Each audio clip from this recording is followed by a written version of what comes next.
This year, Simply RFiD worked alongside the Philadelphia Police Department to track all vendor weapons during the entirety of the IACP, or International Association of Chiefs of Police, show. Simply RFiD was located at the Armory, where all weapons were checked in, checked out, and stored during all non-show hours. This year, we tracked over 500 guns during the entirety of the show. Each weapon had to be fully inspected by a police officer to ensure that all firing pins had been removed and that it was in fact safe for show. Once it got approval from the police officer, then it was passed to us to tag. Once we put the tag on the weapon, we simply scanned it into our system. The police officer then would read off the serial number, and then I would read it back to verify that it is correct. And at that point, the weapon was successfully added into the system. The very same process is repeated for each weapon to ensure that it's been entered in the system correctly. Now, let's take a closer look at this process. At the beginning of the show, every vendor is required to come to the Armory to have their weapons inspected, tagged, and entered into the system. Once the weapons have been approved for safety, then Simply RFiD was responsible for tagging them with an RFiD tag like you see here. We chose about a key fob size tag. It's easy to be seen from far away, and it's also easy to be attached using a zip tie. So we attached it in this manner, simply threading it through, and then trimming it with a pair of scissors. So it's easy to use, to handle, and it's still aesthetically pleasing. Most often, vendors would actually bring multiple guns within one case, so the tagging process was a little bit longer.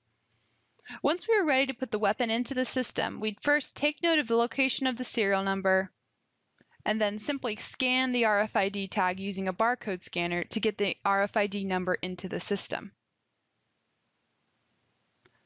We would enter it in automatically like that.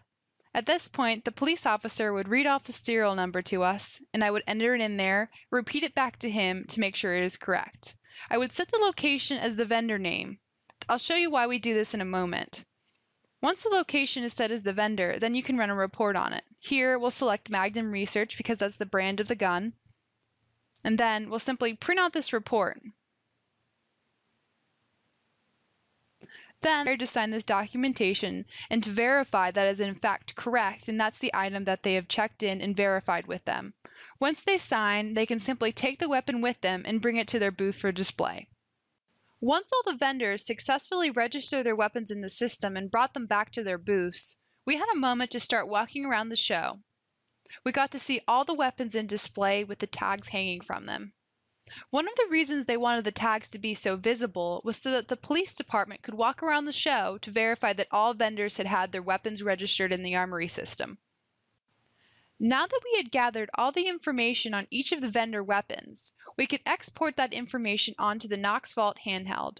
We'd simply go into the Knox system and export a spreadsheet like the one you see here.